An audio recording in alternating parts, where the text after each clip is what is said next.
What up, YouTube? FDY, aka Crypto Funds, back with another episode of Crypto Funds Invest.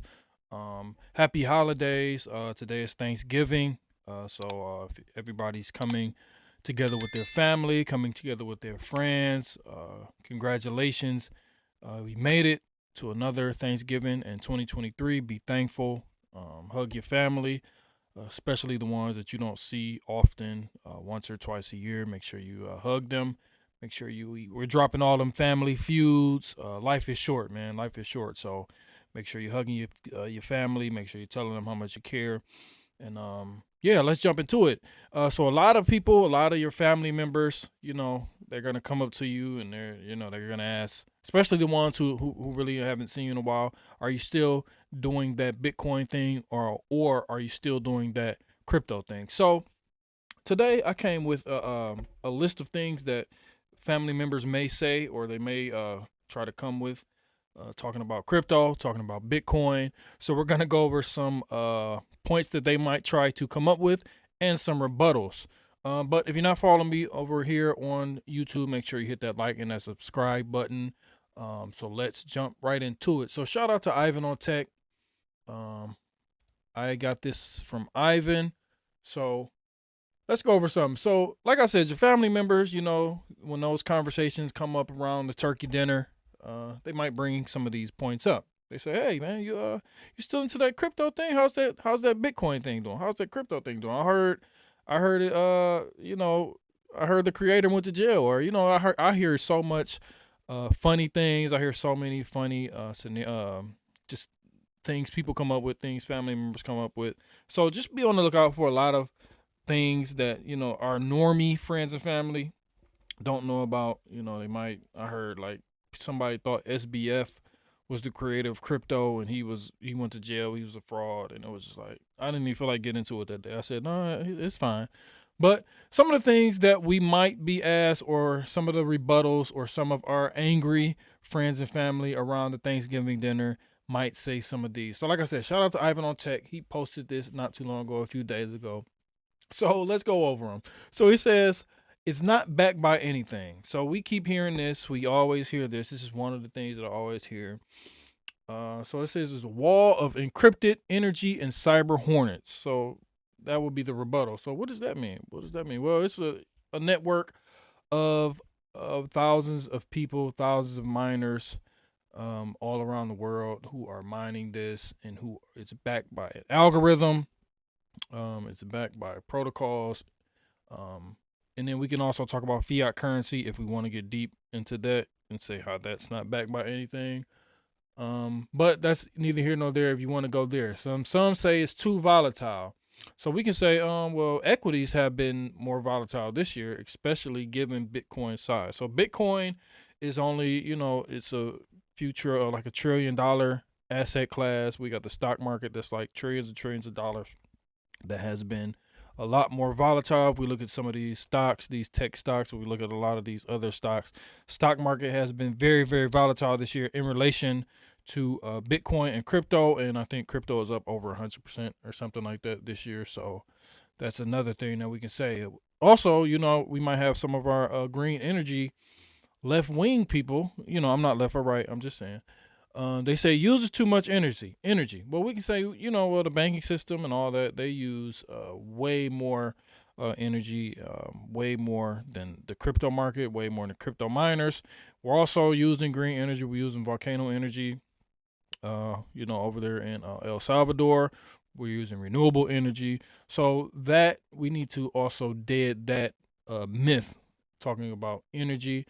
Then we got, BlackRock and all these other green energy people coming into the space. So if they're not saying nothing, why should you be saying something?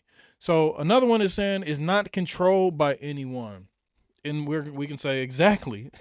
That's exactly what makes it work. It's decentralized. It's not controlled by one centralized entity. That's exactly why it works, and that's what makes it exactly better than legacy markets. It's not, nobody can tell us when we can send. Nobody can tell us when we can receive. Nobody can tell us, what to do with our money, how to, spend it. But That's what a lot of people argue with. That's what some of our family members may come and argue with. So we can, like I said, say, well, that's exactly why we love it. That's exactly why we use it. That's exactly why it works, because it's not controlled by anyone. Come on, wake up.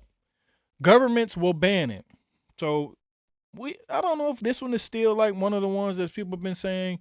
Like even if we can say it's a few things we can say about, governments banning it. Like we seen China ban crypto. How did that turn out? Like China's like the second biggest powerhouse in the world. How did that work out?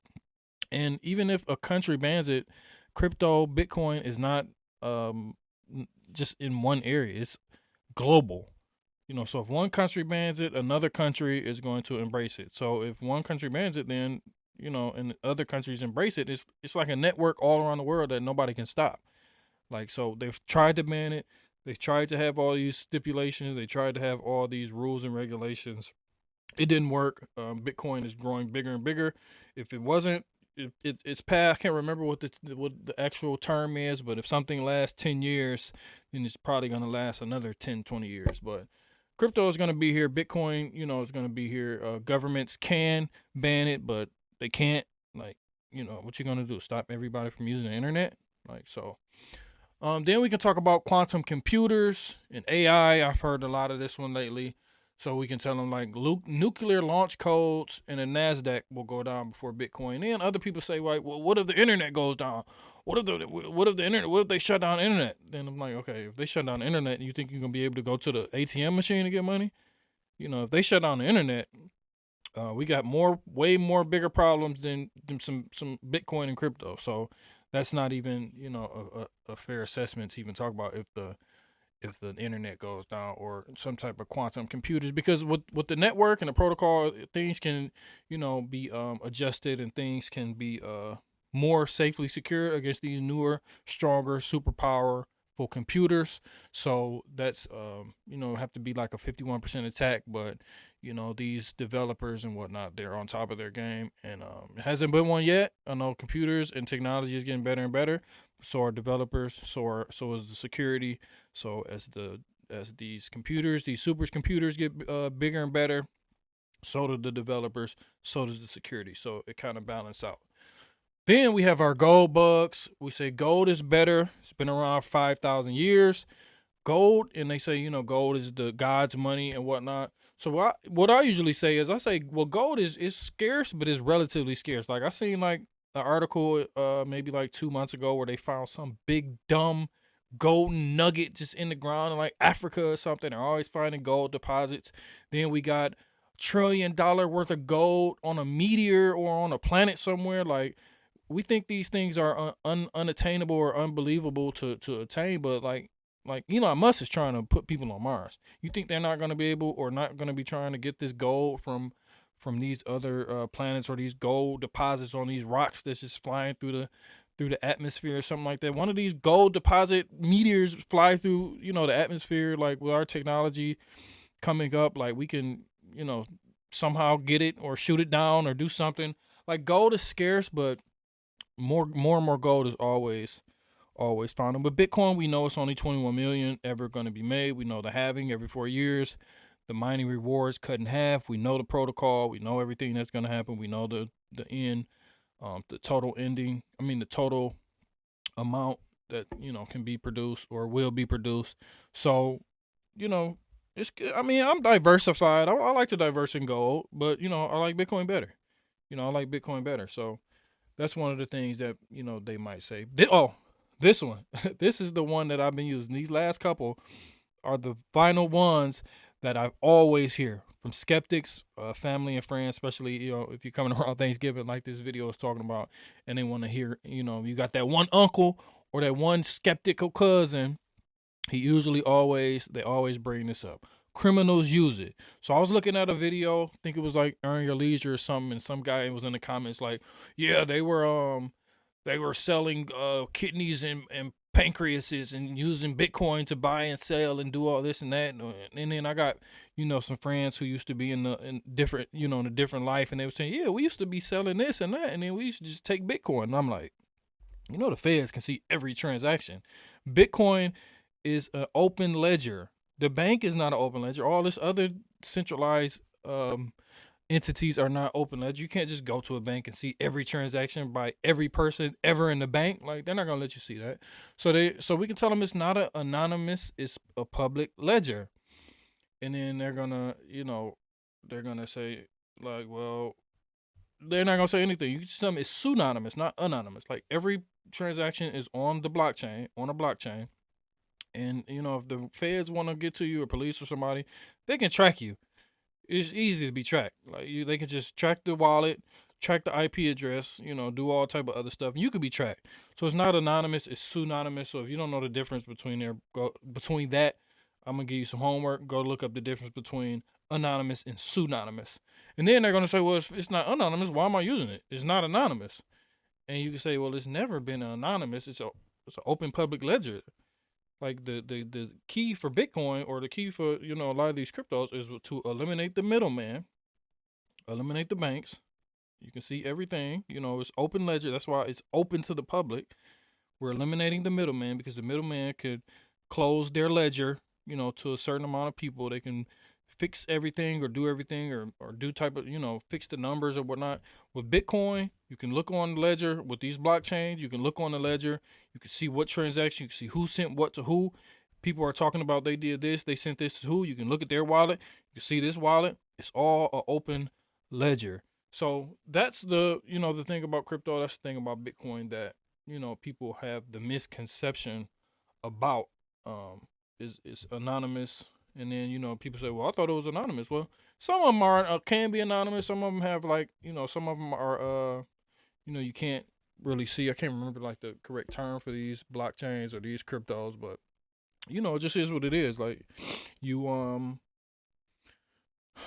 most people in crypto are not using, crypto for illegal means. Like, even look at the terrorists. Like, why do you think Binance got in trouble? Like, one of the biggest complaints against Binance was because they were letting ISIS, I think Hamas, and like Russia and some other places send crypto, or send crypto via these blockchains or whatnot. Especially when they get like sanctioned or whatnot, you can't sanction crypto.